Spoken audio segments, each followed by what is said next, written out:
You're listening to EdTech Heroes, a podcast that looks at how teachers in today's classrooms can use technology to improve student learning. In each episode, a hero in the world of education will share their story and discuss how innovation can influence the minds of the next generation. Let's jump in. Hey y'all, and welcome to EdTech Heroes. I am your host, Neff, and today I'm excited to be joined by Emily Breakfield. Emily is an instructional technology specialist at Harlem Consolidated School District number 122. She has a bachelor's degree of education from Bradley University and a master's from Northern Illinois University. Emily, welcome to EdTech Heroes. Hi, it's great to be here. I'm very excited. I'm excited to have you on as well. So we're having this conversation at the beginning of November. So I feel like the quintessential question is, how's the school year going so far? I think with any school year, especially, post-COVID, there are definitely ups and downs. But I have never been busier, which is always a plus in my book. I would much rather be busy. And to me, that also is a signifier of the fact that I feel like teachers are starting to feel like maybe they're, the water's gone down a little bit up and they can start to breathe a little bit better and have a little bit more space in their brains to learn more about technology, where the last few years, it was just like, I'm just trying to survive. So it's been really nice this year to be able to start getting back into classrooms, and teachers are able to start taking a little bit of information in, where that wasn't the case for the last few years.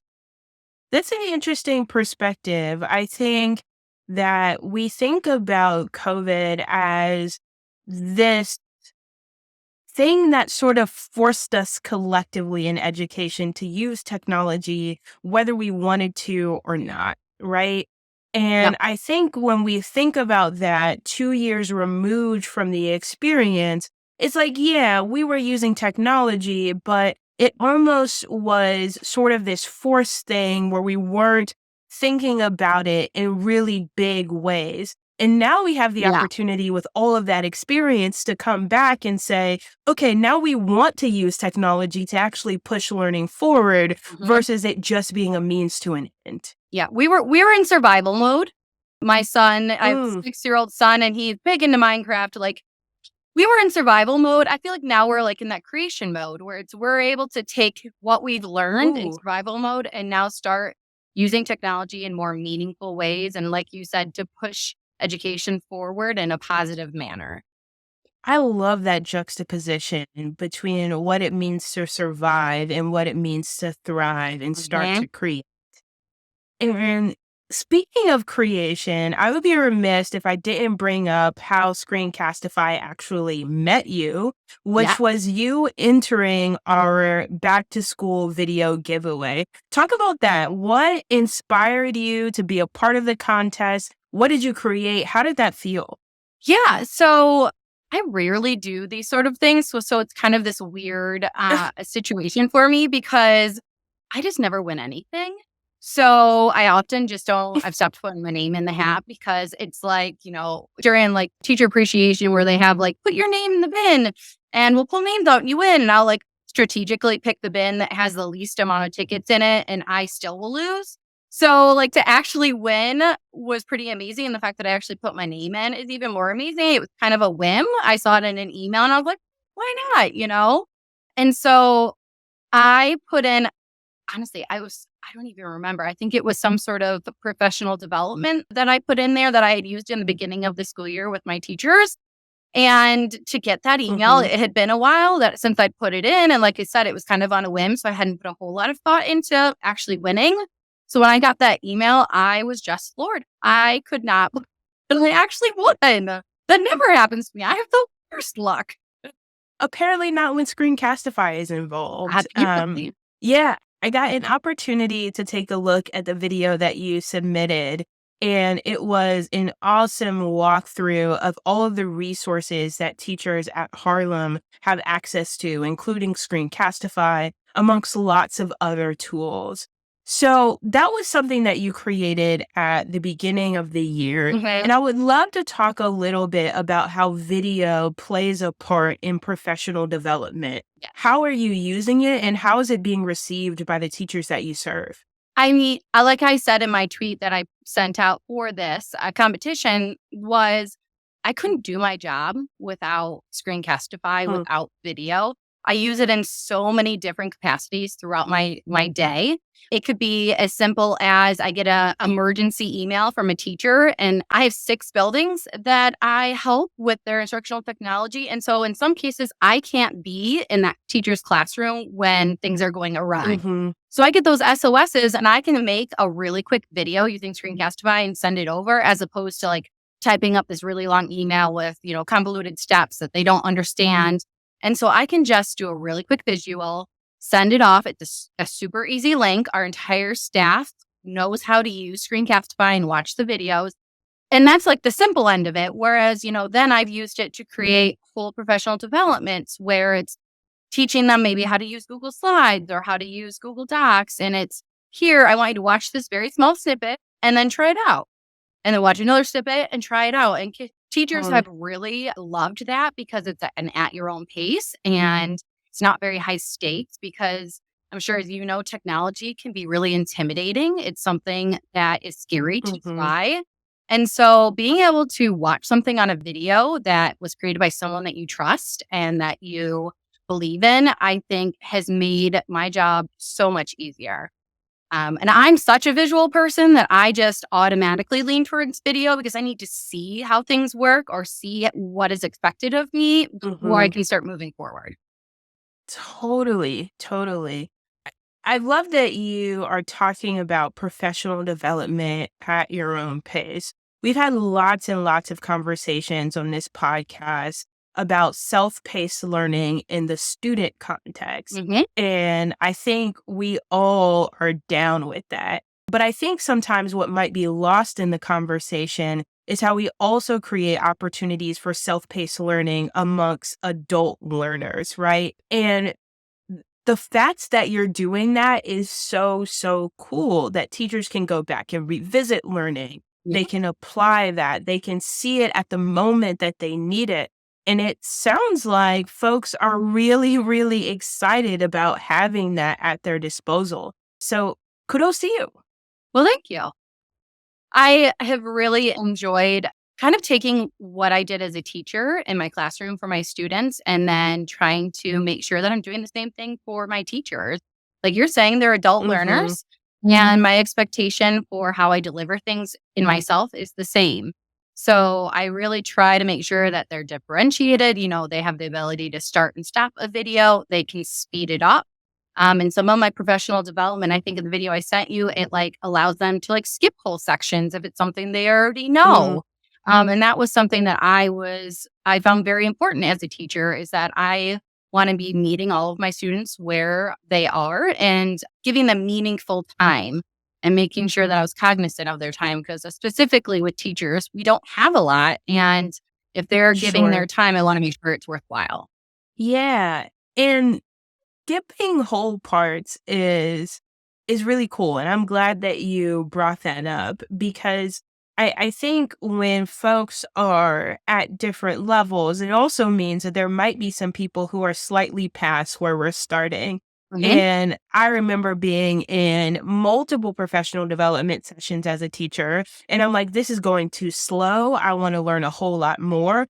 Or conversely, this is going far too fast and I've gotten nothing out of it. But I think even the fact that you have the opportunity to pause something, to replay it, to skip it, is really showing how much you value teacher time and giving them that opportunity to really engage with it, which I love that so much. And sometimes we think about that as like negative, right? That like somebody has like fast forwarded beyond something. But like, let's respin that a little bit. And that's actually positive. Like I looked at it, I realized that this is not something that I particularly need, but I'm moving forward to the places in the video where I will have some value out of it. Yeah, exactly. I mean, if I'm being honest, when I go, obviously in my position, I'm constantly doing professional development to make sure that I'm up on what technology is out there, what is changing within the technology that I already know, or the websites that I love. And I put my videos at like ×2 oftentimes. So if I'm doing it, why wouldn't I think that my teachers might be doing that too? I sometimes feel like, we always joke that teachers are the worst students because, we're so used to being in charge. So I try to take that in mind and be like, okay, well, how are they going to get the most use out of this? And what are they probably going to be grading? And then they like hear something when the video's going, they're like, oh, wait, that may apply to whatever I'm doing. And then they want to go back and listen a second time because they weren't fully listening because we're doing 10,000 things at once always. For sure, for sure. Yeah, sort of that passive listening, watching the video as if it were a podcast and sort of like standing out and looking out for some of those keywords. So I know that Harlem also purchases Screencastify for some teachers, and you guys have that as a part of your arsenal. Can you talk a little bit about not just how teachers are consuming the videos that you're creating, but what types of videos are they creating for their students? Yeah, so I loved looking at like the usage. So in the past years, obviously, buildings and school districts got a lot of money through government and things. And so our entire district was purchased licensed last year. This year, they decided to pare it down and just say, basically, if you want it, we will buy it for you. So we were able to see like from most used with staff members who were using it and like the number of videos to the very bottom. And so seeing that was super interesting because it was a real array of like different areas of study, different grade levels. Some of them were like, usually I would think, maybe they wouldn't be using it, but they were. And so it was really cool just to see that data, first of all, and then be able to maybe have those conversations with teachers. Like, so I saw like you're making hundreds of videos. How are you using this? And a lot of them were using it to do kind of what we said. They would take a video or an explanation of a lesson, and then they would put it onto Google Classroom for students to be able to go back to. They're doing homework at home. They had some sort of resource that they had that was specific to how their teacher was teaching that lesson.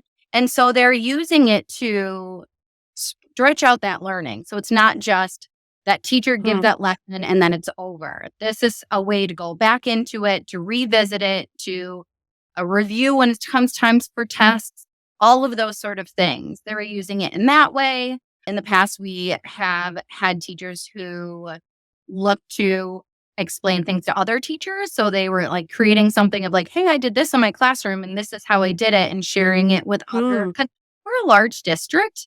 But a lot of times, you want to share because you come together maybe with all the music teachers in elementary or whatever it might be. And you hear about a great idea, but you don't necessarily have time to sit down together.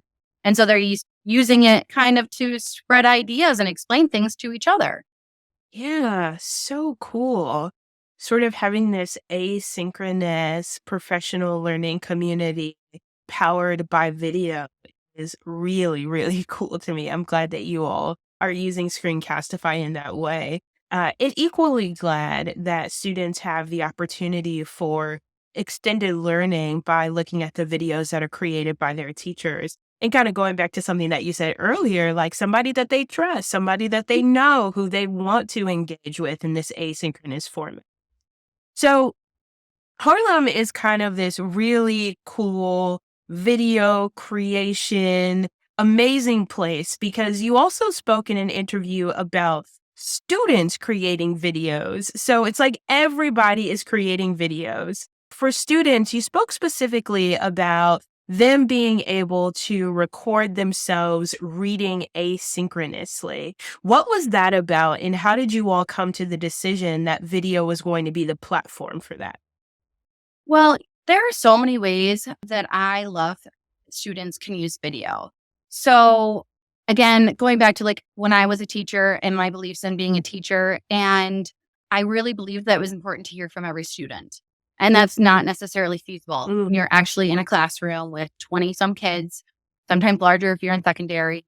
And so being able to have students use video, you can then hear from every student because it maybe takes off the pressure of that one who has social anxiety, doesn't like to speak up in class, or the one who's afraid that they are going to answer wrong and everyone's going to laugh at them. So being able to allow students to record a video of maybe the math talk for the day. Maybe it's an error analysis in math. Maybe it's one of our science classes did their science projects where they were talking about that they'd made some sort of project with plants and different parts of the plant. And they were able to then create a video to do that presentation. And that teacher, giving a day for all of these students to record their videos, gained a week of instruction that she may have lost having every student come up and do their presentation. And she lost half the class in the back because they're not really paying attention. And so she gained that week that maybe she wouldn't have had because she had students create a video of those presentations. So it's really powerful being able to have students not only create it for others to see, but then one of specifically in the other podcast that I talked about, we had students who were using it for fluency. So they were recording themselves reading every week to then be able to go back and see that progress that they had made over those weeks was amazing and so empowering to those students. Yeah, totally. Well, one of the things that I like to talk about a bit is having Screencastify videos being saved to Google Drive for students. It feels like such a small thing, but for many students, your email address is going to persist with you, perhaps from kindergarten until you're a senior in high school, if you have stayed in Harlem that entire time. So if we do things like give students the opportunity to practice their fluency day by day, they can see how that has changed over the course of the year. But if we think about that in terms of what they've been able to do over the course of elementary, over the course of middle school, over the course of high school, we have this really, really rich portfolio that I think is something that kids can be proud of, something that teachers can see to be able to see where students have been, that parents can be a part of. That's so cool that you all are doing that. And I don't know, it sounds like you guys are just doing lots of really, really dope things with video and giving everybody sort of a voice through this medium. Yeah. And some of the other ways that we've used it, I just thought of as you were talking is like you were talking about parents too. So I've had teachers who have recorded their students reading. And then, when it comes time for conferences or just a random day home, you send home a QR code with that reading of that student and you can actually see their student reading. Maybe you sent home some positives and negatives or things they need to work on at home and things to be looking out for that they're doing awesome.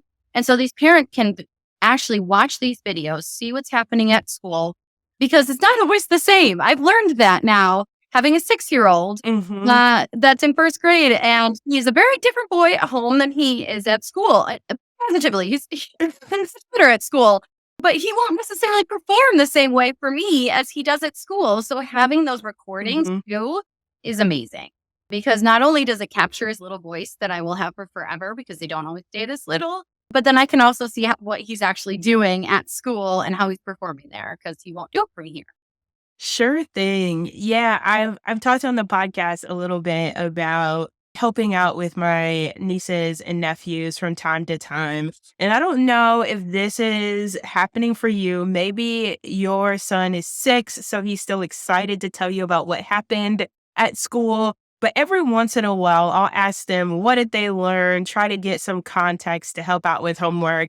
And I get one-word answers. So if I had a video to be able to reference back with what they've actually done and where they're at during the school day, that is a game changer for me, even as someone who helps out sporadically versus being a whole actual parent. So that's so cool that you guys have those little QR codes to be able to reference back. And it's just so easy, with those QR codes, everybody has a phone now, generally. And you just scan it with your phone now. It's so easy and so accessible. Yeah, for sure. And I guess one other thing that I'll plug that I feel like has been helpful when I've spoken to teachers is not only do you have that QR code, but if you're using some of those Screencastify analytics, that's another point by which you can see how parents are engaging. I think we have lots of conversations to say, hey, I sent an email and unfortunately I didn't get a response, or I called and it wasn't the right time. But that gives parents an opportunity to be able to engage asynchronously, and you still sort of get that feedback that even if you haven't been able to get them on the phone or get them via email, that they are receiving the message in some way, shape, or form. So that can be powerful for that parent-teacher relationship as well. And I know that I've really enjoyed being able to see those too. I haven't used it as much as I should. And that is one of my goals continuing on this year, is to be looking at some of that data that's coming back in. Oftentimes I'm creating things where I'm like inserting in videos that I've created and not necessarily just sending. Mm-hmm. But I was helping one of our people in HR who does all of the like open enrollment and all of our benefits. And she was using Screencastify to explain open enrollment and what we all needed to do this year. And so she was using the links from Screencastify. And so I had shown her, like, this is where it'll tell you how many people have actually viewed it. So, when we're all don't know what we're doing, she can be like, well, I only see like 4 people have viewed, kind of holding everybody accountable. But she thought that was just amazing that she could actually see if teachers and staff members were viewing these videos that she was creating. Yeah, totally. I don't know if your colleagues would like that you told her that, so that now she can blame you all when you have questions. But it is sort of this like cool experience to be able to see that impact and see where the engagement is actually coming from. And there are lots of things that might be able to tell you, right? Like who's seeing it at the most sort of basic level, but then also thinking about when there might be disparities in who's watching what, especially when we're talking about student choice. If you gave out 6 videos and one overwhelmingly is getting all of the views, maybe that tells you something about what students are interested in, what they want to learn more about. So lots of ways that we might be able to use that data to make some assumptions or start to understand a little bit more about who we're asking to view the videos. Where, if you're a teacher and you're maybe putting out multiple explanations of a lesson and there's like specific parts that you've broken it into, and you're noticing that one of those videos is getting a bunch of views, then maybe it's like, okay, well, maybe I need to go back and reteach this because being viewed a lot, which means to me that they are understanding this concept or this skill that I've taught them or this strategy that I've taught them. Because oftentimes now we're teaching them multiple strategies for the same standard. And so being able to have that analytics and that data to be able to go back as a teacher and see like, okay, maybe this is what I need to reteach, or to be able to, move forward with some of that formative data that you're gathering. Totally. And teachers are experts at analyzing formative data, right? Like you're sitting up there at the top of the class and somebody just has like a look on their face that doesn't quite jive with you. And you're like, okay, cool. I need to go back and reteach that. Like, I get it. Like, I see what's wrong there. Or like somebody smiling who doesn't usually smile and you're like, okay, cool. I know what's up there. So being able to have access to not only that data that you're always collecting informally just by looking around your classroom, but then being able to pair that with what you're getting in terms of like that quantitative data and how students are engaging can be so cool. I love some of the ideas that you have about knowing when to reteach or when to revisit particular things. So before we wrap up our discussion, we have a segment here where we ask every single one of our heroes to share some tips and advice from teachers. Not to say it's my favorite segment because we often have folks who are experts in their own right, and it gives people all over the country the opportunity to have you as their instructional technologist for just a second and hear a little bit about some of the cool things that you have in mind. So your Twitter profile has a quote which reads, "Teaching technology is your jam." So I think we got something that is going to be really good for you. So what are some of your favorite tips for educators when they're using video?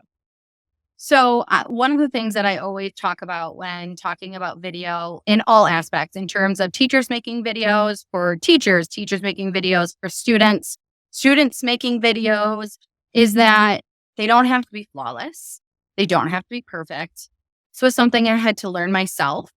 And I was using Flipgrid back when I was getting my master's for instructional technology. And the very first time I'd ever really used a video a whole lot. And it was for like our discussion. And so I will tell you that the first post that I had to make, I probably did that video 4, 5, 6 times. And it was so stupid. Like I remember my husband sitting there and be like, just record it. Like, and I'm like, yeah, but like, I don't have my phone in the right direction, or I said, or I did this, or I did that. And get a little desensitized after making as many videos as I have made.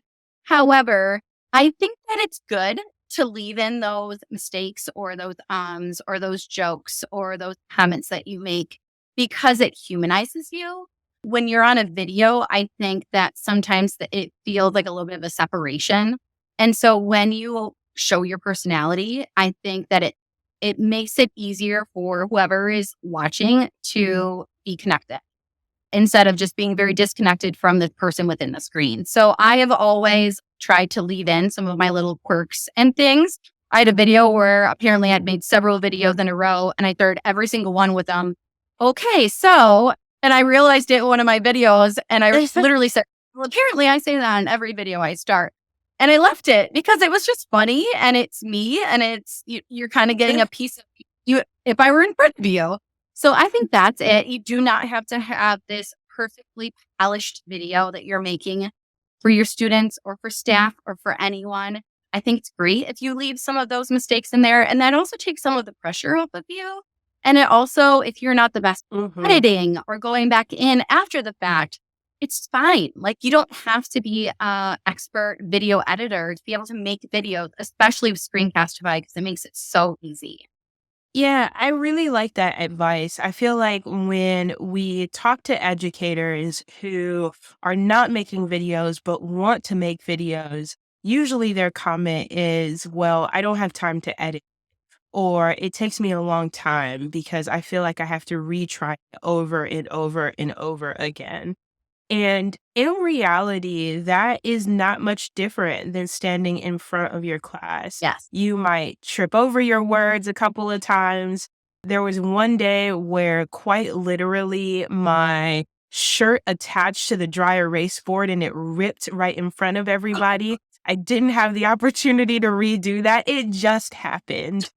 So I think if we give ourselves some grace and we say, hey, I'm going to record this video just like I would have a conversation with my students. And if something happens that's a little bit less than ideal, no worries, I'm going to leave it in. And to your point, that actually might make it better for kids to see it as just, good old Miss Breakfield, not necessarily Emily Blunt, who's coming before us to do this spectacular performance. Yeah, exactly.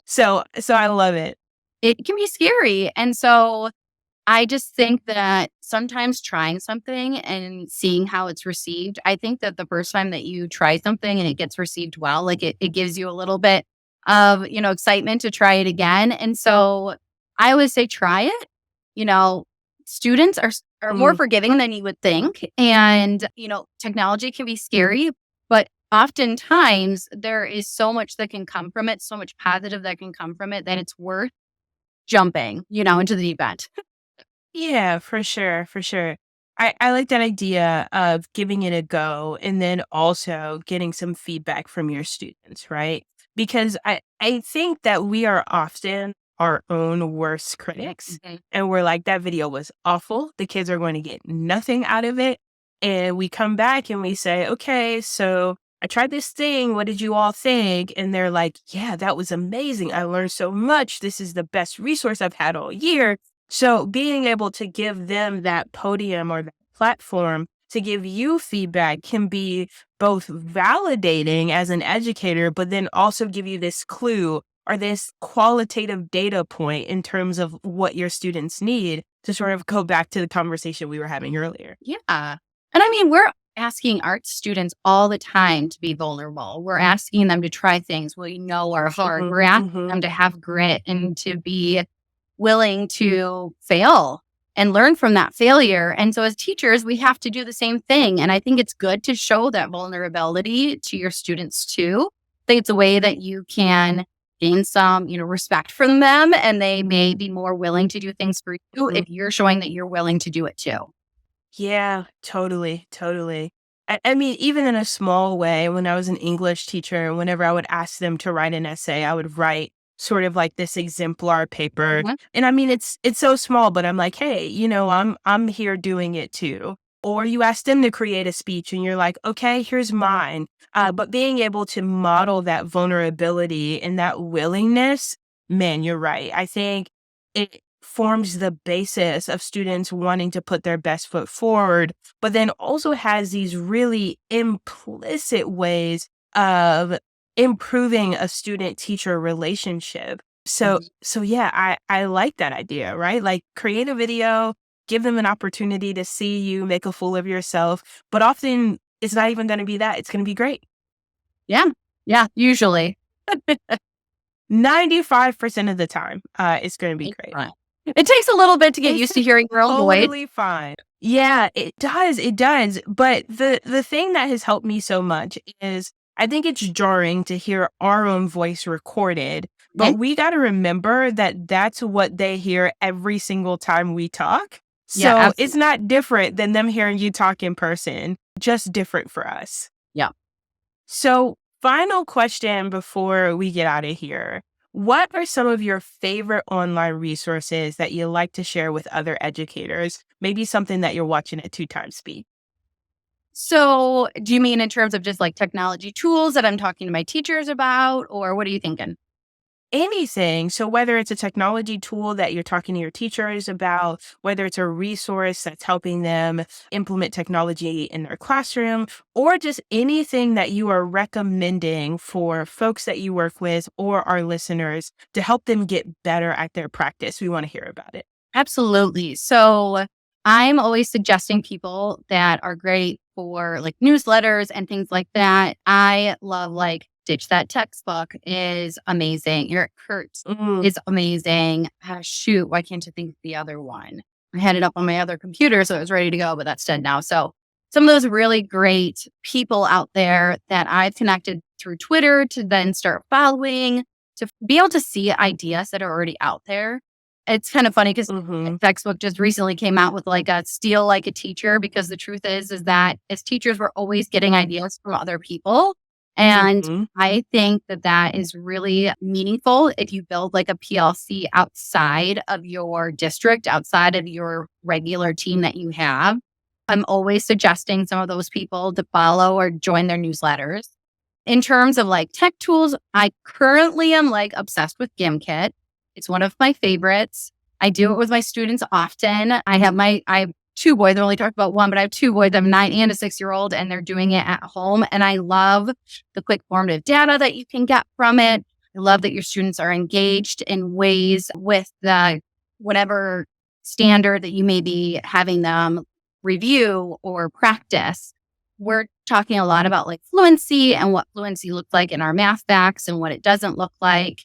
And so, we're trying to move away from time tests and timing our students and creating that anxiety and really getting them to have meaningful conversations and thoughts about numbers. And so doing like a GimKit is a great way to have students practice their facts without it being a timed situation where it's fun, it gets repeated often, and they get to move their little avatar guy around.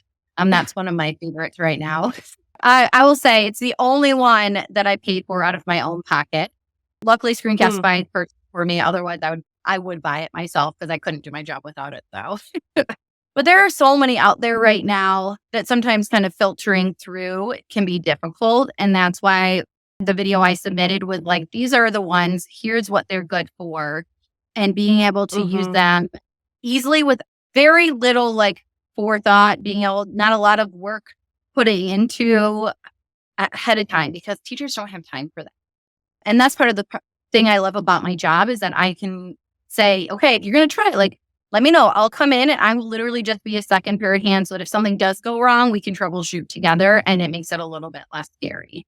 So any of those like GimKit, Lookit, quizzes, even Kahoot has come a long way, are really great ways to engage your students and review, get formative data from it, be able to kind of play and have fun with your students. That's one of the favorite things I do on GimKit, is I literally play with them and get to like tag them in tag domination or take their flag. And it's a great way to also just build community in your classroom.